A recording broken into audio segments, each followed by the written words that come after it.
নমস্কার। আজকে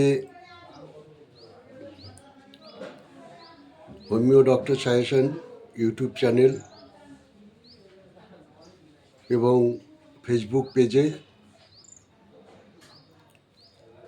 আরেকটি ভিডিও আনতে চলেছি। সেটা ক্যালকুলাস ইন কিডনি, অর্থাৎ কিডনিতে পাথর, যেটাকে বলা হয় কিডনি স্টোন, সেই সম্পর্কে একটা ভিডিও আনতে চলেছি। যারা আমার YouTube channel homeo doctor suggestion এবং ফেসবুক পেজের হোমিও ডক্টর সাজেশনে ভিউয়ার্স আছেন বা ফলোয়ার্স আছেন, তাদের প্রত্যেককে সারিগতভাবে নমস্কার, ভালোবাসা, শুভেচ্ছা জানিয়ে আজকে এই কিডনিতে যে পাথর বা কিডনি স্টোন বা ক্যালকুলাস ইন কিডনি, সেই সম্পর্কে আলোচনায় আসছি। প্রথমে বলি, কিডনিতে আমাদের বিভিন্ন জায়গায় কিডনির যে ফাংশান আছে, সেই কিডনি ফাংশানে বিভিন্ন জায়গায় এই পাথরিটা হয়। যেমন কিডনিতে হয়, তেমনি কিডনি থেকে ব্লাডার পর্যন্ত যে আমাদের নালীটা আছে, মূত্রনালী অর্থাৎ ইউরেটার যেটাকে বলা হয়, সেখানেও হয়। বা কিডনি থেকে বেরিয়ে এসে ইউরেটারে আটকে যায়, সে কারণেও সেখানে থাকতে পারে বা এমনিও হতে পারে। আবার ব্লাডারও দেখা যায়। আবার VUJ, সেখানেও এই পাথরটি দেখা যায়। তো আমি সেই ফাংশানে যাচ্ছি না, বা বিস্তারিত সেই সব আলোচনা করতে গেলে ভিডিও বড় হবে। তাই কিডনি ফাংশানে যে কোনো জায়গায়, যে কিডনির যে বিভিন্ন পোর্শন আছে, সেই বিভিন্ন জায়গায় যেখানেই হোক না কেন, সেই পাথরটাকে কিভাবে বের করা যায় সেই সম্পর্কে আলোচনা করব। কারণ আমি 45 বছর ধরে বিভিন্ন রোগীর মধ্যে হোমিও ওষুধ প্রয়োগ করে যে সুফল পেয়েছি, কয়েক হাজার কিডনি পাথরের পেশেন্টকে আমি সারিয়ে তুলেছি এবং তাদের পাথর বের করে দিয়েছি ওষুধের মাধ্যম দিয়ে। সেই অভিজ্ঞতার কথাই আপনাদের সামনে তুলে ধরছি। আমি বিস্তারিত না গিয়ে সেফ কি ওষুধ খেলে কিডনির ইউরেটার হোক বা কিডনি হোক বা VUJতে হোক বা ব্লাডারে হোক, যেখানেই থাকুক না কেন, কমপক্ষে 15 mm পাথর পর্যন্ত সে টুকরো টুকরো ভেঙে সেটা বেরিয়ে আসবে। গ্র্যাভেলস যদি হয়ে থাকে, সেই গ্র্যাভেলসও বেরিয়ে আসবে।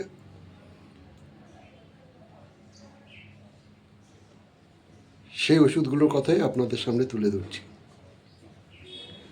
তার আগে প্রত্যেকটি ভিউয়ার্স এবং যারা নতুন সাবস্ক্রাইবার যারা হননি, যারা এই ভিডিওটা দেখবেন বা দেখছেন, প্রত্যেকের কাছে আমার অনুরোধ, অন্তত চ্যানেলটাকে সাবস্ক্রাইব করে রাখবেন, যাতে পরবর্তী নতুন ভিডিওগুলো আপনারা পান। এরপরে আমি গলস্টোন বা পিত্তপাথড়ী যেটাকে বলা হয়, সেই সম্পর্কে আলোচনা করব। আচ্ছা, কিডনি পাথড়ী সম্বন্ধে আলোচনা করছি, এরপরে গলস্টোন বা পিত্তপাথড়ী সম্বন্ধে আলোচনা করব। এভাবে ধারাবাহিক বিভিন্ন রকম আমি আলোচনা করব। সাবস্ক্রাইব করলে আপনার প্রথমে ভিডিওগুলো পাবেন। আর যদি ভালো লাগে, অন্তত লাইক বা শেয়ার করবেন, এটুকু অনুরোধ রাখি। আর কিছু জানার থাকলে আপনারা কমেন্ট করতে পারেন, বা কোনো সাজেশন যদি দিতে চান, সেই কমেন্টের মাধ্যমে আমাকে জানাতে পারেন। যাই হোক, এবার আমি মানে আসল প্রসঙ্গে আসি। কিডনিতে যে কোনো পোর্শনে, কিডনির যে ফাংশান আছে বা যে অর্গানগুলো আছে, তার যে কোনো অর্গানে যদি কোনো পাথর হয়ে থাকে, আফটার 15 mm 18 mm পর্যন্ত আমি যেটা বের করতে পেরেছি, সেই সম্পর্কে আমি বলছি। সে ওষুধগুলো মনোযোগ সহকারে আপনারা ভিডিওটা গোটাটাই দেখুন, এবং ওষুধগুলো লিখে যদি পারেন আপনারা নিজেরাই আপনাদের কিডনি পাথর বের করবার জন্য এই ওষুধই আপনাদের কাছে সবচেয়ে বেশি কার্যকরী হবে, এটুকুই বলতে পারি। 1 নম্বর যে ওষুধটা বলছি সেটা হচ্ছে বারবেরিস ভল মাদার টিংচার। 15 ফোঁটা করে হাফ কাপ জলের সঙ্গে সকালে খালি পেটে এবং বিকেলবেলা 2 বার খাবেন। 2 নম্বর যে ওষুধটি বলছি সারসাপেরিলা মাদার, 15 ফোঁটা হাফ কাপ জলের সঙ্গে বেলা 9টায় বিকাল 5টার দিকে খাবেন। 3 নম্বর ওষুধটি হচ্ছে দুটো ওষুধের কম্বাইন, ডায়াস্কোরিয়া মাদার এবং ওসিমাম ক্যান মাদার। আবার বলছি, ডায়াস্কোরিয়া মাদার এবং ওসিমাম ক্যান মাদার, এই দুটো 15 ফোঁটা 30 ফোঁটা হাফ কাপ জলের সঙ্গে বেলা 11টায় এবং সন্ধ্যায় খাবেন। চতুর্থ যে ওষুধটি ক্যান্থারিস 200 দুপুরে খাবার আগে, আর ক্যালকেরিয়া কার্প 200 রাত্রে খাবার আগে। আবার বলছি, 1 নম্বর ওষুধ বারবেরিস ভলগারিস মাদার টিংচার বা বারবেরিস ভল সংক্ষেপে, মাদার টিংচার 15 ফোঁটা হাফ কাপ জলের সঙ্গে সকাল এবং বিকেল 4টার দিকে খাবেন 2 বার।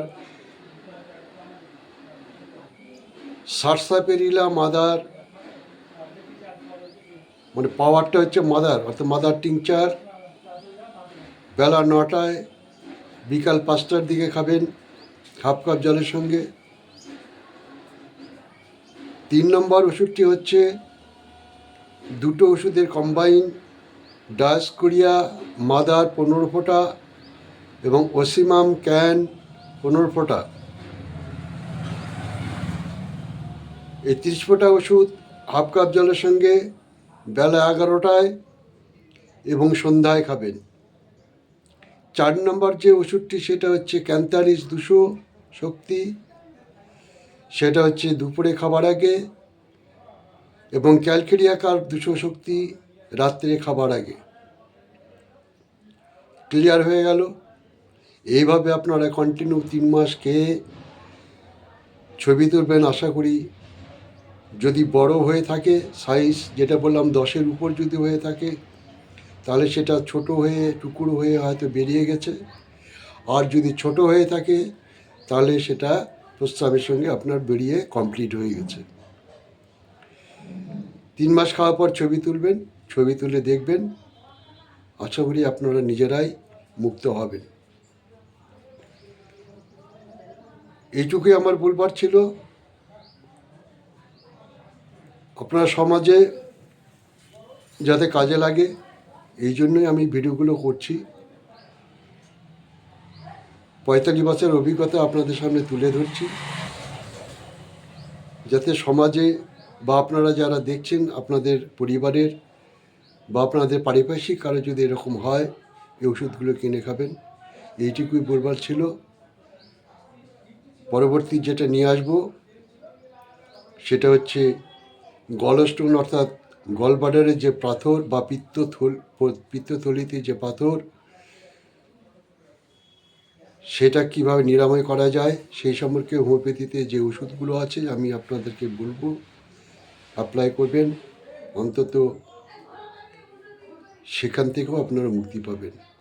আজকে এই বলে আবার পরিশেষে আর একটা অনুরোধ জানাই, ভালো লাগলে শেয়ার, লাইক এবং যারা নতুন দেখছেন অন্তত চ্যানেলটা সাবস্ক্রাইব করবেন যাতে পরবর্তী ভিডিওগুলো পান।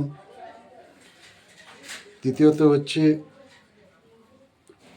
যদি ভালো লাগে বা আমাকে কিছু আমার কাছে জানবার কোনো ইচ্ছা থাকে, মানে ইচ্ছা হয়, বা আপনারা যদি আমাকে কোনো কিছু টিপস দেন কোনো কিছু বলবার জন্য বা কোনো কিছু জানবার জন্য, তাহলে কমেন্টে অবশ্যই জানাবেন। এই বলে আজকে শেষ করছি। নমস্কার।